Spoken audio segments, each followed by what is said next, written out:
Women need to be like advocates for themselves, right? For each other.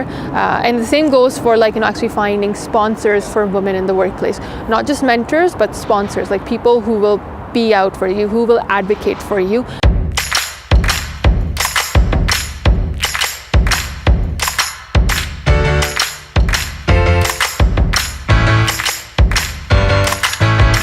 So the last question for you, Rahma. So I've seen like there are not many women in leadership positions. As much as men.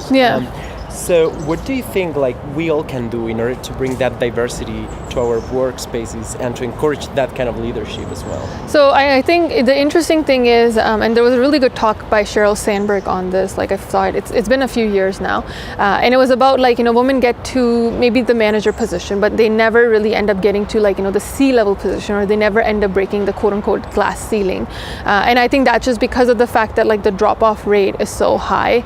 I think in order to encourage that, like, you need to appreciate the fact that a lot of women have things that they balance, like, they have like a family life, they have children that they need to like also be responsible for, as well as their career. So I think having like strong programs around like maternity leave and like allowing women to come back into the workforce, right? Like, making that as powerful and as strong as possible. I think those would be all the efforts that would help it. I think the other part would be just like, women encouraging women, because a lot of times what things that tend to happen is, again, goes more to the leadership thing. But if a woman tries to like, say something, it's just like, yeah, okay, we understand. But then if a man says the same points, it's very much encouraged, right?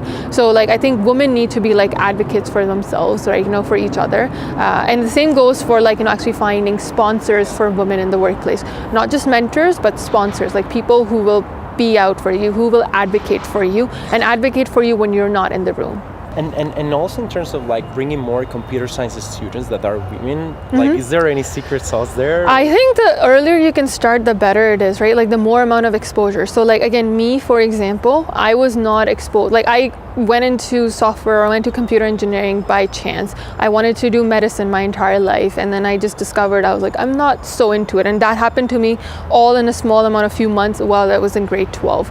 And so I applied to 2 colleges for medicine, and then I applied for 1 for engineering, and then I just ended up going with engineering. Even the engineering discipline that I applied for electrical engineering. So I really didn't know what I was getting myself into. I just knew I enjoyed maths, I enjoyed physics, and I was a lot more aligned with analytical thinking. And I would say the earlier on you can expose women, or just school kids to computer science, to programming, to the these kind of concepts, the more it will like expand and open up their minds. Because I think because they don't get exposed towards it, they don't have they don't think of it as something that they want to aspire to become. Now imagine that in the camera you're talking only for those girls, or women that are doubting, like, oh, should I chase this career, or they are starting early on in their careers. What is your advice to them?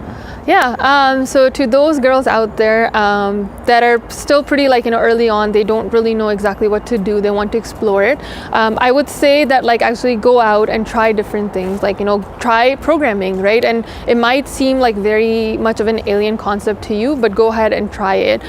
Even other things, so that's not just to say you should only try this and get into this, but try a variety of different things so that you know what you enjoy, you know what you don't enjoy, and you're able to make an informed decision rather than just assuming that, oh, this is a career that's been laid out to me, or people around me have been in this career, so I must go into that too. You might be on a very different path to them, and you just need to realize that and appreciate that. Yeah, I think that's advice for everyone out there. So I really appreciate your time, Rahma. Thank you very much. Thank you. And that's all. Say goodbye to all the folks. Bye.